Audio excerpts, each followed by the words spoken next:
तो जावा कीवर्ड्स क्या होंगे, जो पहले से रिजर्व वर्ड्स होते हैं।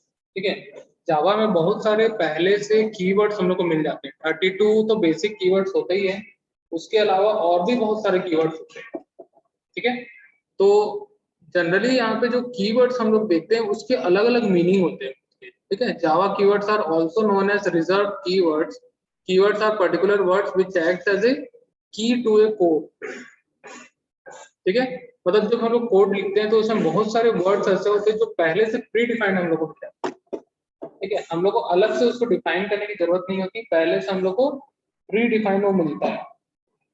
तो प्री डिफाइन मिलने का मतलब क्या होता है कि पहले से कंपाइलर हम लोग को कुछ ऐसे वर्ड्स होता है जिसकी एक पर्टिकुलर मीनिंग होता है। ठीक है, जैसे यहाँ पे वर्ड है एक एब्स्ट्रैक्ट। ठीक है, एब्स्ट्रैक्ट एक कीवर्ड है जिसका मीनिंग क्या है, Java abstract keyword is used to declare abstract class. Abstract class को डिक्लेयर करने के लिए वर्ड यूज किया जाता है। ठीक है, जैसे बुलियन, बुलियन का मतलब क्या होता है, टाइप है, क्या है, डेटा टाइप है, जिसका मतलब होता है ट्रू और फॉल्स। ठीक है, जैसे ब्रेक है, ब्रेक किस लिए यूज होता है,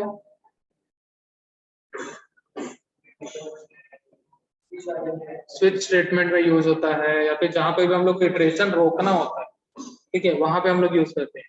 बाइट क्या है, बाइट एक कीवर्ड है, ठीक है, जो कि किसी भी 8 बिट डेटा को शो करने के लिए यूज किया जाता है या फिर डिक्लेयर किया जाता है। ठीक है, कोई भी ऐसा वेरिएबल जिसमें हम लोग 8 बिट डेटा अगर हम लोग लेना चाहते हैं तो वहां पे हम लोग बाइट करते हैं। ठीक है, 8 बिट डेटा। केस का मतलब क्या होगा, स्विच केस स्टेटमेंट हम लोग देखते हैं ना, उसमें केस। ठीक है, ऐसे बहुत सारे कीवर्ड्स अवेलेबल है इसमें। ठीक है, तो टोटल यहाँ पे हम लोग के पास अगर देखें तो यहाँ पे 48 बेसिक कीवर्ड्स अवेलेबल होता है। ठीक है, 48 बेसिक कीवर्ड्स अवेलेबल होते हैं। ठीक है, तो कितने कीवर्ड से हम लोग क्या कर सकते हैं, अपने प्रोग्राम को या फिर जो भी हम लोग एप्लीकेशन बनाना चाहते हैं वो हम लोग इजीली हम लोग बना सकते हैं। ठीक है, तो इतने सारे कीवर्ड्स जेवीएम के थ्रू हम लोग को पहले से मिलता है। जेवीएम मतलब होता है जावा वर्चुअल मशीन। ठीक है, तो जेवीएम में हम लोग को पहले से मिल जाता है। ठीक है, बस इसको हम लोग को यूज करना होता है अपने प्रोग्राम में और हम लोग अपना प्रोग्राम बना लेते हैं। ठीक है, नेक्स्ट आते हैं हम लोग कंट्रोल स्ट्रक्चर्स को करेंगे। ठीक है, अब यहाँ आता है if else statement. If else statement तो पता ही होगा क्या होता है।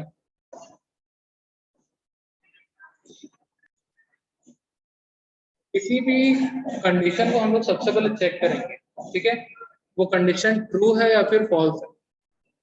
ठीक है, अगर कंडीशन ट्रू होगा तो कोई एक स्टेटमेंट एग्जीक्यूट होगा, अगर कंडीशन फॉल्स हो जाती है तो उस केस में कोई दूसरे स्टेटमेंट एग्जीक्यूट। ठीक है, मतलब यहाँ पे हम लोग किसी भी एक फ्लो को हम लोग दो डायरेक्शन दे रहे हैं। ठीक है, जैसे मान लो मैं पुष्पक से पूछा कि शाम को सिविक सेंटर आ रहा है, वो बोला जब अभिषेक आएगा तब मैं आऊंगा। मतलब इसका मतलब क्या हुआ, जब दोनों साथ में जाओगे तभी तुम्हारा प्लान सक्सेसफुल होगा, मतलब कंडीशन ट्रू। ठीक है, अगर एक जन भी मुकर गया, एक जन भी नहीं आया, प्लान कैंसिल, तो किस में आ गया, कंडीशन फॉल्स हो गया, है ना। तो एक कंडीशन जो होगा, ठीक है, एक कंडीशन मतलब ट्रू वाला कंडीशन और दूसरा कंडीशन मतलब फॉल्स वाला कंडीशन। तो यहाँ पे इफ एल्स स्टेटमेंट में हमारे पास 4 टाइप के स्टेटमेंट अवेलेबल होते हैं। एक होता है सिंपल इफ, जिसमें सिर्फ और सिर्फ ट्रू वाला पार्ट होता है। ठीक है, सिर्फ और सिर्फ ट्रू वाला ही स्टेटमेंट एग्जीक्यूट होगा, फॉल्स वाले में कोई एक्शन नहीं लिया जाता है। सेकंड आता है if else statement. If else statement में क्या होगा, यहाँ पे ट्रू और फॉल्स दोनों के लिए अलग अलग स्टेटमेंट एग्जीक्यूट। ठीक है, ट्रू के लिए अलग, फॉल्स के लिए अलग। फिर उसके बाद आता है इफ एल्स इफ लैडर। इसमें इफ के लिए, एल्स के लिए। ठीक है, एल्स आने के बाद एक कंडीशन और चेक किया जाता है। ठीक है, फिर उसके बाद आता है नेस्टेड इफ, मतलब एक से इफ स्टेटमेंट के अंदर दूसरा इफ स्टेटमेंट। ठीक है, तो इस प्रकार से 4 स्टेटमेंट होते हैं। तो यहाँ पे देखते हैं, एक एक करके मैं बता रहा हूँ, ठीक है, क्योंकि ये इंपॉर्टेंट है। अब यहाँ पे इसके सिंटेक्स में अगर आए तो यहाँ पे जावा इफ स्टेटमेंट के अगर सिंटेक्स में हम लोग देखें तो यहाँ पे हम लोग लिखते हैं इफ, उसके बाद हम लोग ब्रैकेट के अंदर लिखते हैं कंडीशन। ठीक है, क्या करते हैं, ब्रैकेट के अंदर हम लोग कंडीशन लिखते हैं, ठीक है, और यहाँ पे हम लोग वो कोड लिखते हैं जो एग्जीक्यूट करना है, ठीक है, वो कोड लिखते हैं जो एग्जीक्यूट करना है, ठीक है। ये छोटा सा सिंटेक्स है, क्लियर। अब इसके फ्लो चार्ट में हम लोग देख लेते हैं, ठीक है। प्रोग्राम स्टार्ट हुआ, सबसे पहले कंडीशन चेक करेगा, ठीक है। अगर कंडीशन ट्रू होगा तो इफ वाला कोड एग्जीक्यूट करेगा, अगर कंडीशन फॉल्स हो जाता है तो क्या होगा, जो इफ के बाद वाला स्टेटमेंट होगा वो एग्जीक्यूट करेगा और वो एग्जीक्यूट करके बाहर निकल जाएगा, ठीक है। समझ में आया, समझ में आया कि नहीं आया, ठीक है। अब इस प्रोग्राम में देख, ठीक है, अब इस छोटे से प्रोग्राम में हम लोग ने एक क्लास लिया है, क्योंकि यहाँ पे हम लोग को क्लास बनाना होता है, ठीक है। मैं यहाँ पे लिखा इफ एग्जाम्पल, ठीक है। उसके बाद हमने यहाँ पे मेन मेथड बनाया public static void main string arguments, ठीक है, ऐसे ही हम लोग लिखते हैं। अब उसके बाद यहाँ पे हमने ब्रैकेट स्टार्ट किया और यहाँ पे सबसे पहले हमने एक वेरिएबल बनाया एज, ठीक है।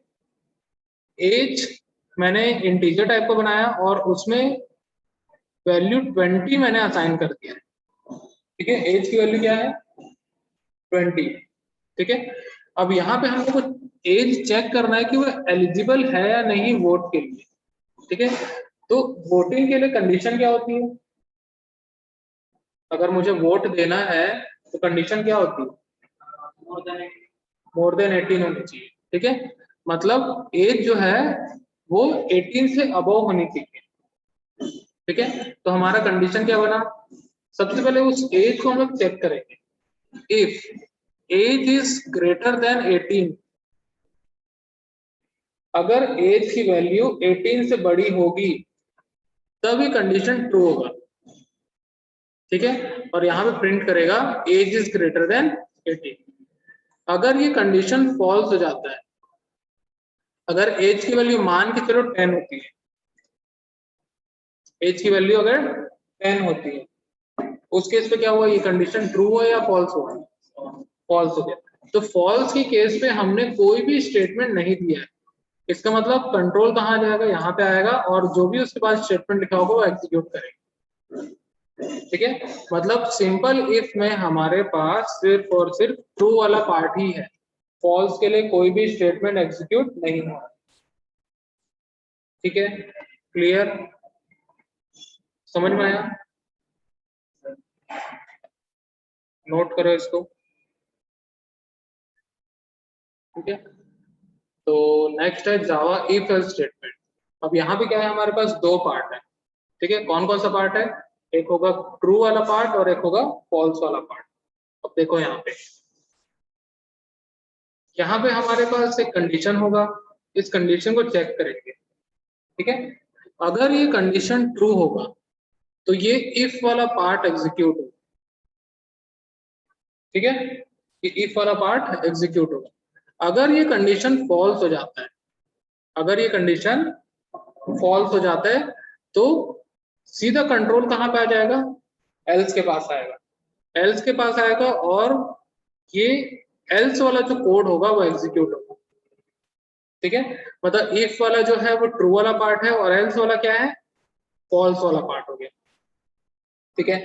तो हम लोग का जो प्रोग्राम है वो दो डायरेक्शन में जाएगा, अगर ट्रू होगा तो कुछ और स्टेटमेंट एग्जीक्यूट होगा, फॉल्स होगा तो कुछ और स्टेटमेंट एग्जीक्यूट, जैसे मैंने एग्जांपल बताया, ठीक है।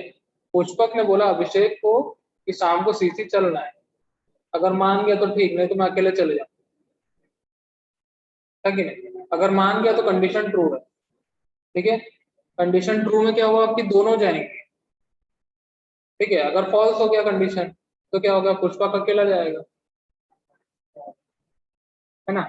तो दोनों पे अलग अलग कंडीशन, सॉरी दोनों पे अलग अलग स्टेटमेंट एग्जीक्यूट, ठीक है। तो यहाँ एग्जाम्पल पे देखते हैं हम लोग, ठीक है, ये एग्जाम्पल है। अब इस एग्जाम्पल पे हम लोग क्या निकाल रहे हैं, इवन और ऑड निकालेंगे, ठीक है। इफ एल्स एग्जाम्पल है, यहाँ पे हमने एक सबसे पहले एक वेरिएबल ले लिया नंबर और उसको हम लोग 13 से इनिशियलाइज कर लिए, क्या किया हम लोग 13 से इनिशियलाइज कर लिए, ठीक है, कर सकते हैं, कोई दिक्कत। उसके बाद हम लोग इस 13 को चेक करेंगे कि वो ऑड है या फिर इवन। अब कैसे चेक करेंगे, हम लोग वहां लॉजिक लगाएंगे। क्या लॉजिक लगाते हैं, अगर